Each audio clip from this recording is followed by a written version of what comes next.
Dans l'actualité ce soir, le chef de l'État est arrivé à Brazzaville. Le professeur Alpha Condé prendra part à la finale de la 11e édition des Jeux africains sur invitation de son homologue. Et puis nous irons à Mamou. Des consultations gratuites sont organisées pour les enfants et concernent la chirurgie obstétricale. Enfin, la deuxième promotion des formateurs gendarmes était à l'école des droits humanitaires. Le CICR et le haut commandement de la gendarmerie entendent renforcer les capacités des gendarmes en matière des droits humains. Voilà pour les sommaires. Bonsoir à toutes et à tous. Bienvenue pour commencer. Le chef de l'État est arrivé ce soir à Brazzaville. Le professeur Alpha Condé prendra part à la finale de la 11e édition des Jeux africains. Et il a été invité par son homologue congolais Denis Sassou Nguesso. Voici en image l'arrivée du président Condé. La campagne, la tienne. Pas de la campagne.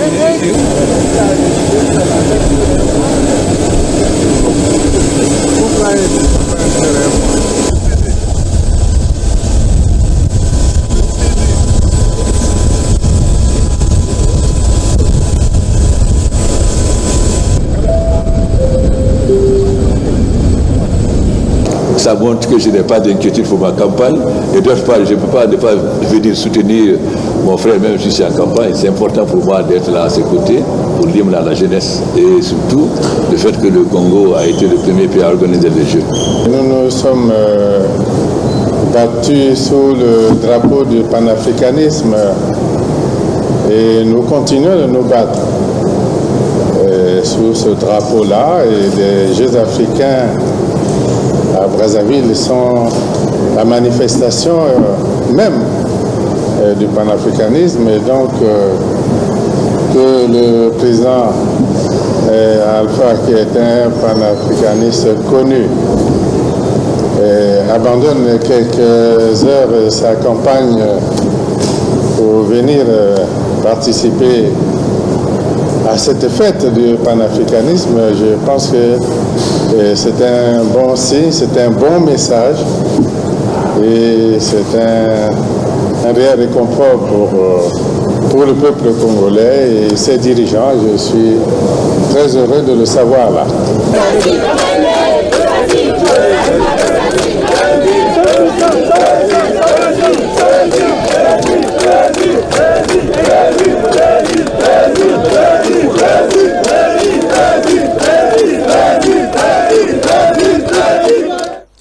Dans le reste de l'actualité, en déplacement, le président de l'Assemblée nationale est actuellement dans la région de Boké pour une campagne de sensibilisation. L'honorable Claude Korikondiano appelle les populations de Kakandé à une campagne sans violence. Le point avec Abdoulaye Ningelande Diallo.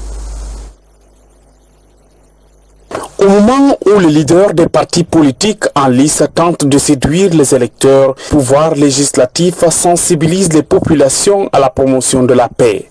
Dans les préfectures de Bofa et de Boké, invite a été faite aux uns et aux autres à aller voter le 11 octobre 2015 pour le candidat de leur choix. Faites tout pour qu'il y ait la paix.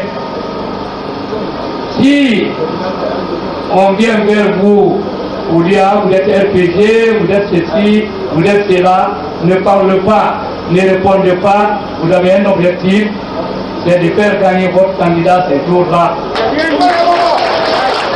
Parce que si vous répondez à ces attaques verbales, qui peuvent se transformer en attaques physiques. Dans toutes ces préfectures, l'ensemble des couches socio-professionnelles étaient mobilisées pour écouter le message de l'honorable Claude Korikondiano. Des messages axés essentiellement autour de l'unité nationale et de la cohésion sociale.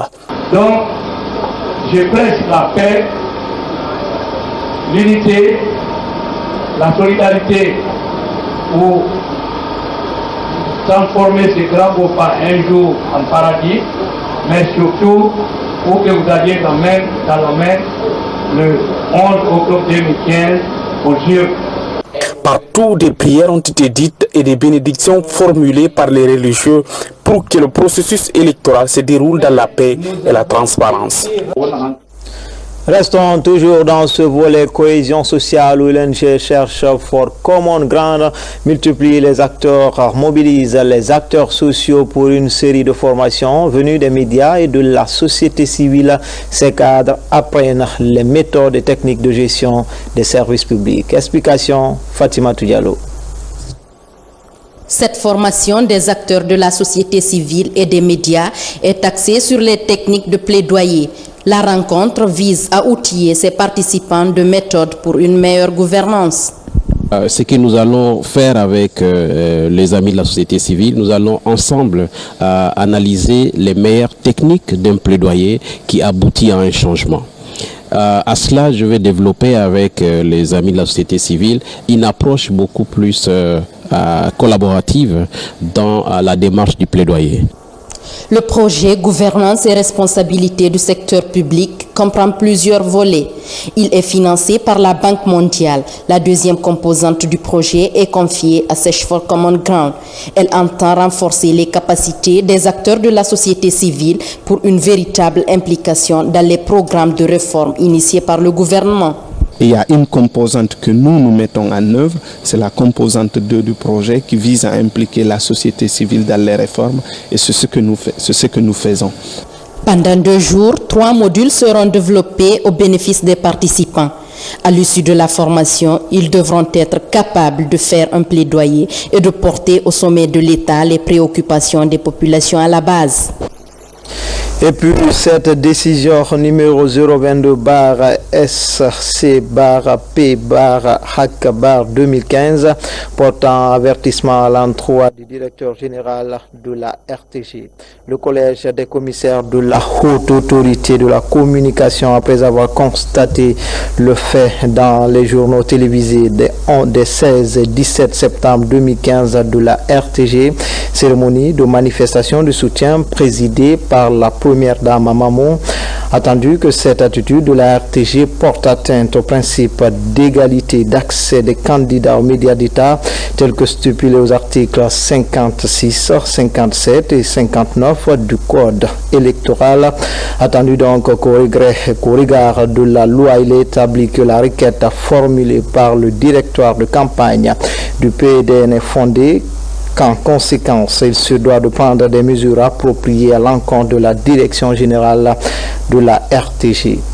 Et après avoir délibéré conformément à la loi par ces motifs, 1. Déclare que la RTG a enfreint les dispositions légales en vigueur dans le cadre des campagnes électorales. 2. Adresse un avertissement au directeur général de la RTG. 3. Invite le directeur général de la RTG et tous les services rattachés à se conformer à la réglementation en vigueur, notamment la décision de la HAC numéro 015-SC-P-HAC du 7 septembre relative aux émissions et pages spéciales de campagne. 4. Ordonne à l'arrêt de la diffusion de tout élément de campagne en dehors des émissions dédiées à cet effet. B. La notification de la présente décision au directeur général de la RTG, aux candidats des partis politiques prenant part au scrutin du 11 octobre 2015 et sa publication au journal officiel. 5. Rappelle que les espaces dédiés à la campagne restent les seuls à être exploités par les candidats et leurs partis. Délibéré lors de sa séance du 18 septembre 2015 tenue à son siège à Conakry, où siégeait Madame Martine Condé, présidente, Monsieur Joaquin Baba Milimono, rapporteur, Abdourahim Ba, Mfa Ousmane Kamara, Morifou Fana, Ibrahima Sourissila, Sekouti-Diane Kamara, membre. Conakry, le 18 septembre 2015, pour la haute autorité de la communication, la présidente, Madame Martine Condé. Dans l'actualité encore, les résultats de l'examen de sortie pour les filières sages-femmes et infirmiers d'État ont été publiés cette semaine. Le pourcentage d'admission estimé à 100%. Les admis viennent de recevoir le diplôme de fin d'études. Les détails, c'est avec Adia Toubari. Devant ses formateurs, Mariam Dalanda Baldé prête serment. Diplômée de l'Institut de perfectionnement du personnel de santé, elle vient de décrocher son examen de sortie, un niveau qui lui confère le statut de sage-femme d'État. Je m'engage solennellement devant Dieu et en présence de cette assemblée à mener une vie intègre et à remplir fidèlement les devoirs de ma profession. Je m'abstiendrai de toute pratique délictueuse et malfaisante. Je ne prendrai ou n'administrerai volontairement aucun remède dangereux. Je ferai tout pour élever le niveau de ma profession et je garderai avec totale discrétion les choses privées qui me seront confiées et tous les secrets de famille que la pratique de mon service me ferait connaître. Comme Dalanda, ils sont près de 200 à décrocher cet examen. Tous ont bénéficié d'un cursus de 3 ans dans les filières de sage-femme et infirmier. La promotion est baptisée Dr Kadiatou Keita. En me donnant le nom de cette promotion, vous me comblez de joie. J'en suis très ému et honoré par cette distinction. Par conséquent, sachez que vous êtes tenu par l'excellence dans tout ce que vous entreprendrez dans le futur et plus particulièrement dans vos prestations de service tous les jours. Ceux qui ont pu avoir aujourd'hui le diplôme, disons que ce n'est qu'une étape de franchie. Parce qu'on n'a jamais fini d'apprendre, on n'a jamais fini de s'instruire. Tant que nous respirons, nous devons continuer d'apprendre. Ces agents techniques de santé forment la 3e promotion de l'Institut de perfectionnement du personnel de santé. Depuis sa création en 2008, la formation du personnel sanitaire guinéen fait du chemin. Le pays profond à Mamoun, des consultations gratuites sont organisées pour les enfants. Cette première opération concerne la chirurgie obstétricale. Pendant 5 jours, des soins sont offerts aux enfants de la région. Mohamed Lamine Kamara pour plus de détails. Au service de chirurgie pédiatrique de l'hôpital préfectoral de Mamou, nombreux sont des enfants qui souffrent de pathologies obstétriques. Les consultations sont faites par cette équipe de chirurgiens pédiatres. Il y a eu plein de hernies inguinoscrotales, donc réductibles.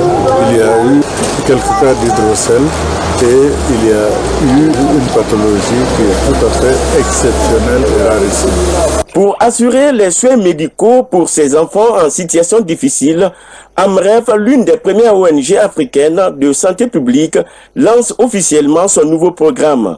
Il s'intitule « Le camp de prise en charge chirurgicale gratuite des enfants ». Nous nous sommes dit qu'il faut que les populations restent sur place, soient soignées sur place. Et ce que nous avons fait, nous avons mobilisé nos spécialistes pour venir ici leur apporter ce soin. Mon enfant souffre de hernie. Cette ONG prend mon enfant gratuitement pour cette intervention. J'espère que ça va passer dans les meilleures conditions. Pendant 5 jours, ces médecins chirurgiens vont assurer des interventions pour une dizaine d'enfants. AMREF Eat Africa entend prochainement élargir son champ d'action sur les autres régions du pays. Page formation, la 2e promotion des formateurs gendarmes était à l'école des droits de l'homme et le droit international humanitaire. À travers cette formation, le CICR et le Haut Commandement de la gendarmerie entendent renforcer les capacités des gendarmes en matière de respect des droits humains. Adjudant Sekou Kamano, il est le correspondant de la presse militaire. Les droits de l'homme et le droit international humanitaire sont des notions inscrites dans la formation du personnel gendarme. C'est pour mieux outiller les instructeurs des écoles de gendarmerie de Kalia et de Sonfonia que cette session de formation est organisée par le CICR, Comité international de la Croix-Rouge. Cet événement montre évidemment la collaboration forte et de longue date que le CICR, avec les autorités guinéennes et plus particulièrement la gendarmerie nationale, entretient depuis de longues années et au travers desquelles a pu partager, soutenir les valeurs fondamentales que tout un chacun se doit de respecter dans l'exercice de ses fonctions, que ce soit en tant que civil, mais surtout, évidemment, en tant que force de sécurité qui régulièrement est amenée à intervenir dans des situations souvent particulière. Pendant 3 jours, les participants ont appris les standards internationaux de recours à la force, d'arrestation et de détention, mais aussi du maintien de l'ordre public. Une méthode qui rime avec les règles d'éthique et de déontologie du métier de gendarme. À travers cette formation, le commandement démontre toute l'importance qu'il attache au respect par tous les niveaux hiérarchiques de ces exigences légales qui permettent de renforcer le sens élevé de l'honneur, de la dignité, de la discipline, du devoir et surtout de la responsabilité personnelle des commandants et leurs subordonnés. Deuxième du genre, ce cours de droit de l'homme et de droit international humanitaire vient renforcer les capacités opérationnelles de la gendarmerie guinéenne. Le commandement de cette institution s'engage à vulgariser ses acquis à l'ensemble de son personnel. 2 soldats de l'économie ont été gratifiés de grade de la part du commandant en chef des forces armées guinéennes. Il s'agit du directeur général des douanes et son adjoint. Pour la circonstance, une cérémonie a été organisée pour magnifier leur leadership à la tête de cette régie financière de l'État. Sekou Fernand Kourouma pour les détails. Dans une communion d'idées, ce beau monde douanier célèbre l'élévation du directeur général et de son adjoint au grade supérieur. 2 hommes qui ont impulsé de nombreuses mutations à la douane avec à la clé des résultats performants obtenus chaque année.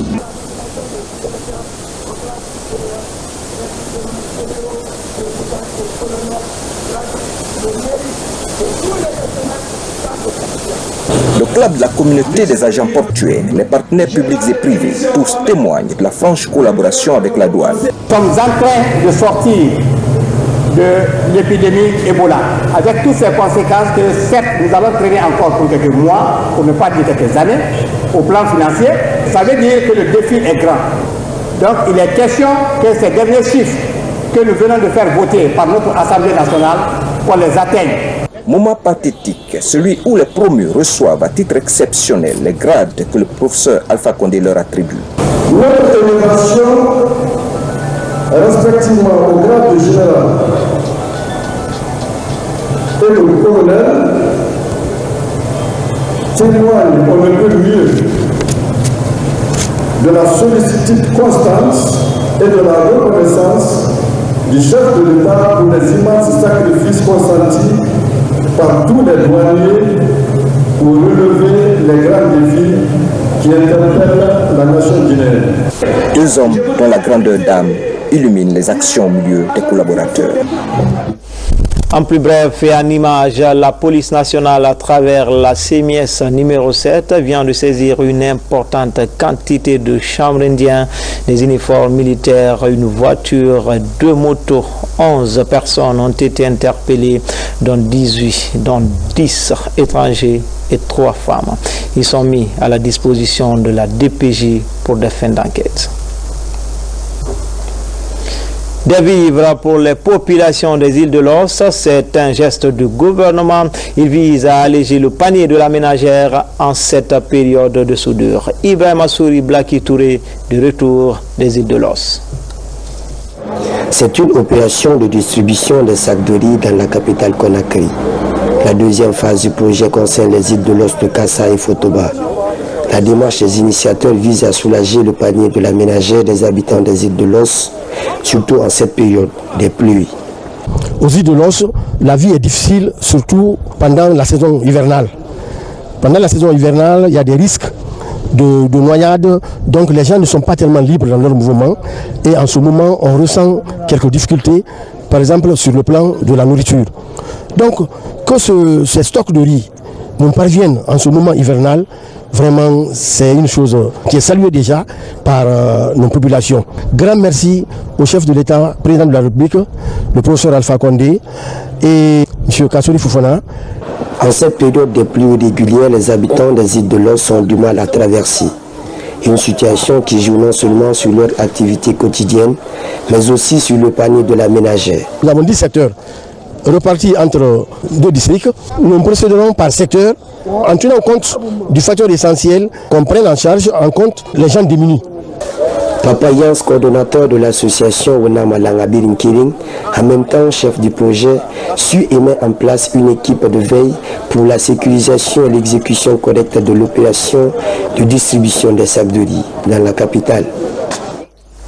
Le gouverneur 2015-2016 du district 403A1 du Lions Club International séjourne actuellement en Guinée, Nour Tari est arrivé ce jeudi à Conakry. Pour cette première en Guinée, il a été reçu par des membres du gouvernement et la première dame de la République. Le compte rendu est signé Al-Gassi Mouba, Yaya Zatouni Tunkara.